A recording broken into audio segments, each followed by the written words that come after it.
प्यारे दोस्तों, हमारी कायनात की इब्तिदा आज से तकरीबन 13.7 बिलियन साल पहले हुई थी। 13.7 अरब साल पहले तो हम बहुत पहले ही की बात करते हैं।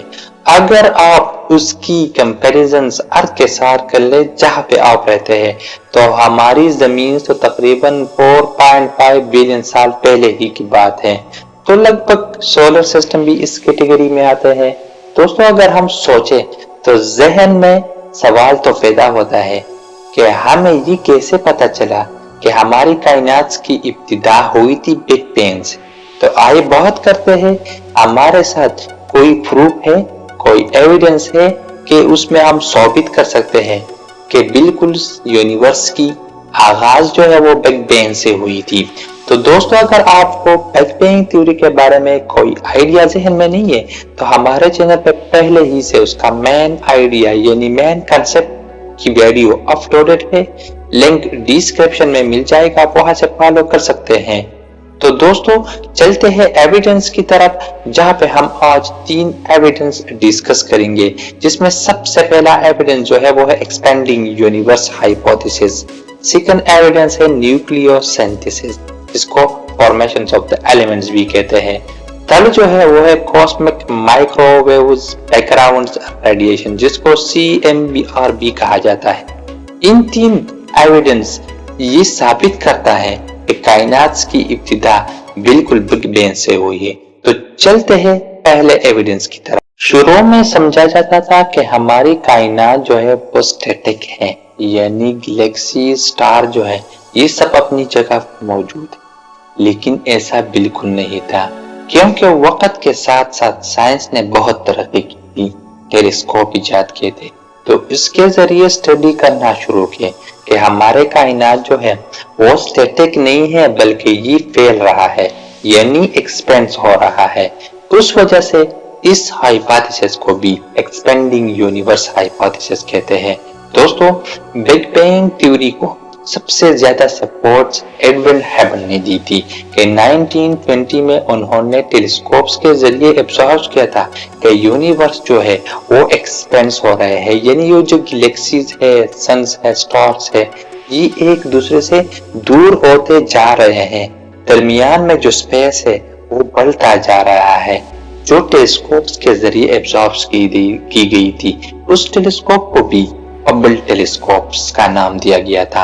अभी भी ये टेलीस्कोप जो है ये स्पेस में मौजूद है और भी इन्फॉर्मेशंस क्लैरिफाई कर रहे हैं। इस तरीके से इस थ्योरी को बहुत से साइंटिस्ट ने प्रूव किया था, जिसके जरिए बिग बैंग थ्योरी को सपोर्ट मिलती है।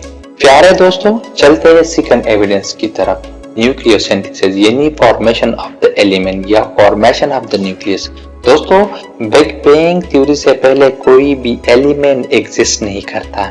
जब बिग बैंग हुआ था तो एग्जैक्टली 1 मिनट के बाद neutron, proton plus electrons form हो गए थे और 3 मिनट के बाद न्यूक्लियोसिंथेसिस का प्रोसेस शुरू हो गया था, यानी न्यूट्रॉन और प्लस प्रोटॉन मिलकर न्यूक्लियस की फॉर्मेशन कर रहे थे। ये न्यूक्लियस बेसिकली हाइड्रोजन और प्लस हीलियम्स के थे, लेकिन कंप्लीट न्यूट्रल एटम्स की फॉर्मेशन नहीं कर सकता था, क्योंकि टेम्परेचर अभी भी बहुत ज्यादा था, तकरीबन 1 बिलियन के करीब था, जिसकी वजह से इलेक्ट्रॉन प्लस न्यूक्लियस कंबाइन नहीं करते, इसलिए एक न्यूट्रल एटम नहीं बच सकता था। अगर आप इसके लिए प्लाज्मा का वर्ड्स इस्तेमाल कर ले तो वो भी ठीक है, क्योंकि बहुत हॉट होने की वजह से उसे पोर स्टेट ऑफ द मैटर्स भी कहते हैं। वक्त गुजरने के साथ साथ जब टेम्परेचर डिक्रीज हो गया, तकरीबन 3000 के तक आ गया, जहां पर न्यूट्रल्स एटम्स फॉर्म्स की इमेजिन की जा सकती थी, तो हाइड्रोजन और हीलियम्स के एटम्स बनना शुरू हो गए, जिसको साइंस में एफर्ट ऑफ द रिकॉम्बिनेशंस भी कहते हैं। प्यारे दोस्तों, चलते हैं थर्ड एविडेंस की तरफ, जिसका नाम है कॉस्मिक माइक्रोवेव बैकग्राउंड रेडिएशंस। जब हमारे यूनिवर्स का एज बहुत कम था, तो प्लाज्मा में मौजूद हीट्स की वजह से जो रेडिएशंस निकल रहे थे, जिसको हम कॉस्मिक माइक्रोवेव बैकग्राउंड रेडिएशंस कहते हैं, तो वो न्यूट्रल एटम बनने की वजह से फ्री हो गए थे।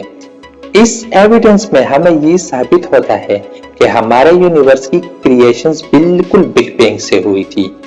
तो आइए रेडिएशंस की डिस्कवरी के बारे में बात करते हैं और कि ये radiation for the first time कहाँ से डिटेक्ट हुई थी।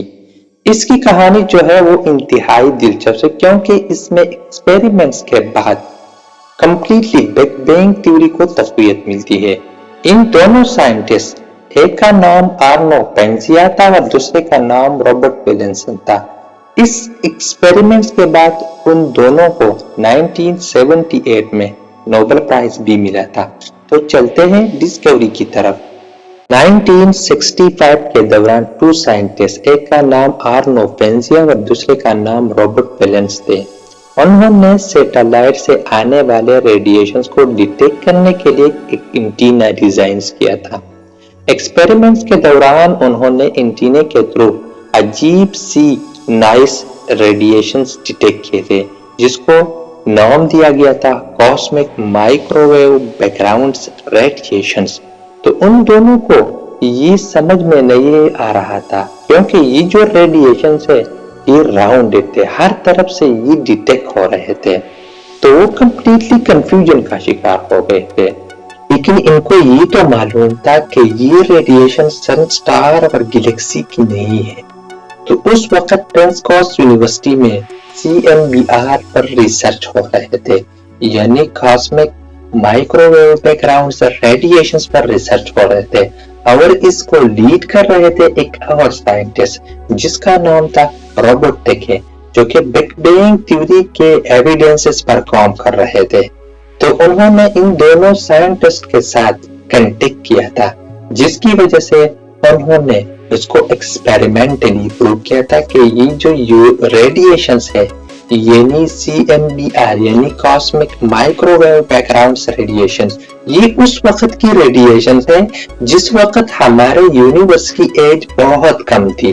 तो प्यारे दोस्तों, इन तीनों एविडेंस से ये तो कंप्लीटली साबित होता है कि बिग बैंग थ्योरी के थ्रू यूनिवर्स जो है वो एक्सपैंड हो गई है, यानी फैल गया है।